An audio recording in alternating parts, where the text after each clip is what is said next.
But I come before you as a father who was a victim of domestic violence.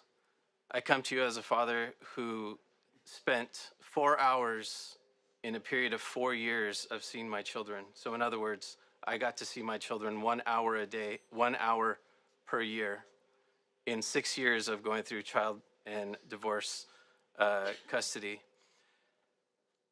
There was no allegations of abuse against me.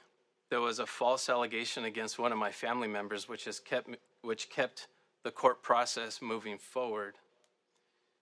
Those allegations turned out to be unequivocally false, to which my daughter, who now is in my custody, my youngest daughter who's now in my custody, went to my parents, went to my family members and said, "I'm sorry, that was a lie." If I had not had the opportunity, if a judge, after 2 judges of going through 6 years of custody hearings, did not order a reunification therapy, I would not be standing here today reunified with my youngest daughter. I have 3 children total, 2 of them aged out of the court system. But my youngest daughter, who is now 17, if I had known that we could bring minor children into this hearing, I would have brought her. So she could testify to you that her and I have a thriving relationship now. She's a wonderful young woman. Unfortunately, she had to go through the process of manipulation. She had to go through the process of telling court mediators, FCS mediators, psychologists, counselors that she was molested when in fact she was not. She now knows, and she now says unequivocally, I told her today, where are you going, Dad? Well, I'm going to Sacramento. Well, why? I try not to share too many things with her, but I told her about Piqui's law.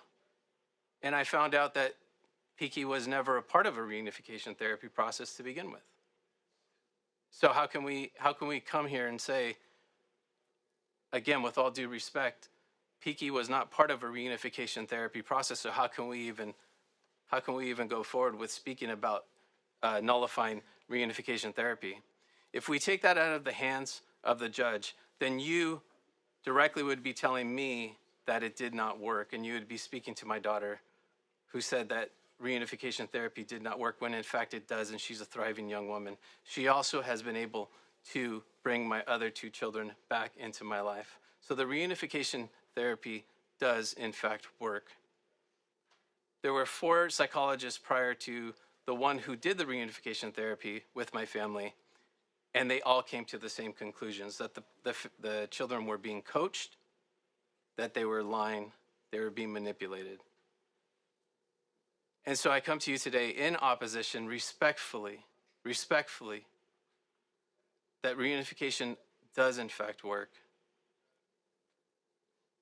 And I would not be standing here reunified with my child if it wasn't for those such as Dr. Steinberg, Dr. Bita Tibiani, Dr. Werner, a licensed marriage and family therapist, Richard Myatt, who did incredible work in order to reunify me along with my children. Thank you very much.